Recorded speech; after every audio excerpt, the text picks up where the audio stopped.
My first voyage had been very profitable. I was again a wealthy man. I did not lack for luxury or entertainment. But my friend, I could not rest for long. I had tasted the salt air and the thrill of travel and adventure. Soon I was pulled by the will of Allah back to the seaport at Basra, where I found a newly made ship with fine sails and the best equipment. The captain was gathering merchants for a voyage. I booked my place with him and then went to the market to buy up goods for trade. We set sail the very next day and cruised from island to island in the fine weather. Wherever we landed, we found a crowd of merchants and clients eager to do business with us. At last, we came to a peaceful island with no sign of human inhabitants. It was a lovely place with green trees, brightly coloured birds, and cool running streams. I roamed around and found a pleasant spot to eat the lunch that I'd brought with me. After I'd enjoyed my food, I allowed my eyes to close and fell into a pleasant sleep. When I awoke, I felt uneasy. I hurried back to the beach where we had come ashore. My fellow travellers had left tracks in the sand. I found the skins of fruit that they had eaten, and the smoky remains of a fire that they had lit for cooking. But they themselves were gone.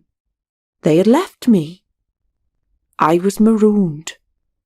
Now I sat down on the shore and looked out to sea. All the time I expected to see our ship sail back around the headland to pick me up, but she did not. The crew and my fellow merchants had forgotten all about me. Tears came into my eyes as I thought of the life I had lost in Baghdad. My fine house, the silken cushions on my bed, the playful fountain in my courtyard, the purple rose petals of my garden, the smell of roast meat from my kitchen, my servants, the company of my friends.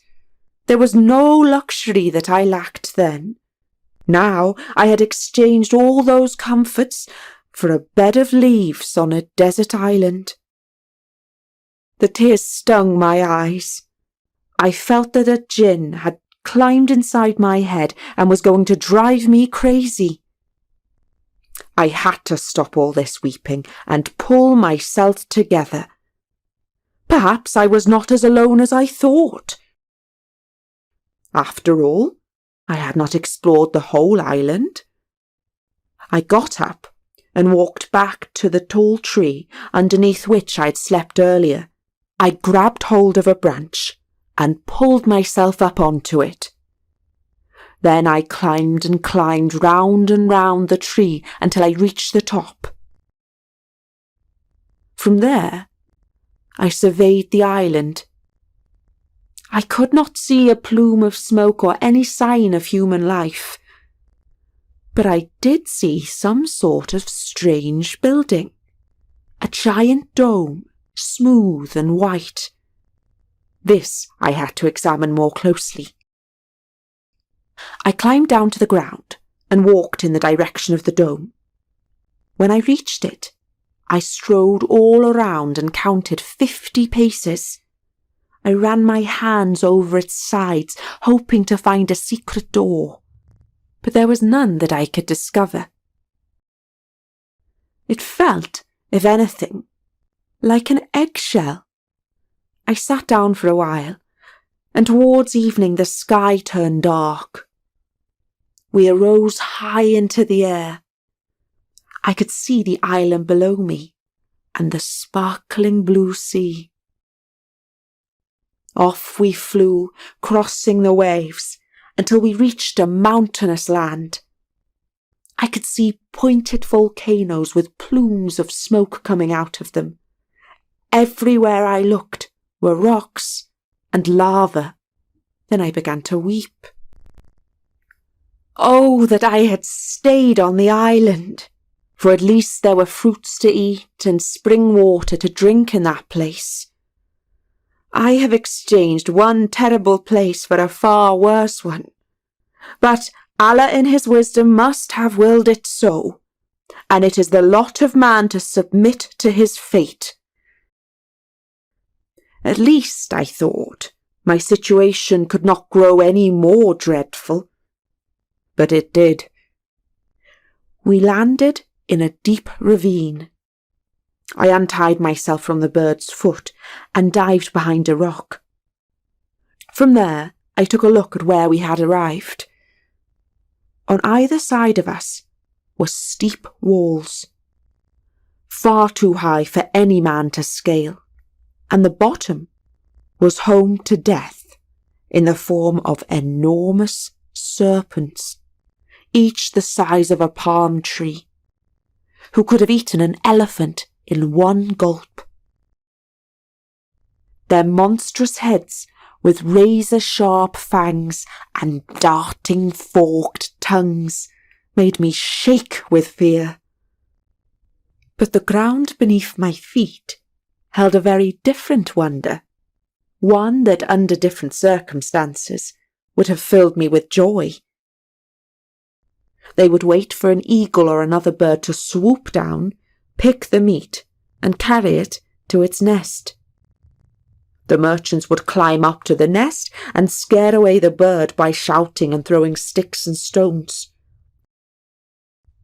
In this way they could recover a diamond. When I had recalled this tale, it was clear to me what I had to do. First, I filled my pockets with diamonds. Then, taking off my turban, I attached the meat to my chest. I lay and waited for a giant eagle to spot the easy meal and pick it up in its claws. When it carried the meat off to its nest, it took me with it, and so I was lifted out of the valley. When we settled down in the nest, the eagle had little time to peck at its meal, for it was soon disturbed by loud shouting and sticks and stones landing in the nest. It flapped its wings and flew off.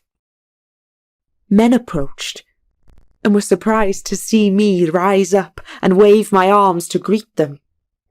My heart was filled with joy, but at first they were disappointed and angry. "What trick of fate is this?" said one. "We risked our lives to rescue a fortune from the valley, not a man." "Do not fret," I called out in happiness. "I will share them with the man who threw down the piece of meat." As we went off, I told the merchants of my adventures and all that had happened to me, and they were filled with marvel. We safely reached the ship and sailed for Basra, where we sold our diamonds for a great fortune. Now I was twice as wealthy as before, and I swore that I would never walk up the gangplank of a ship again. The merchant gave him 100 gold dinars and invited him to return the following evening to hear another tale.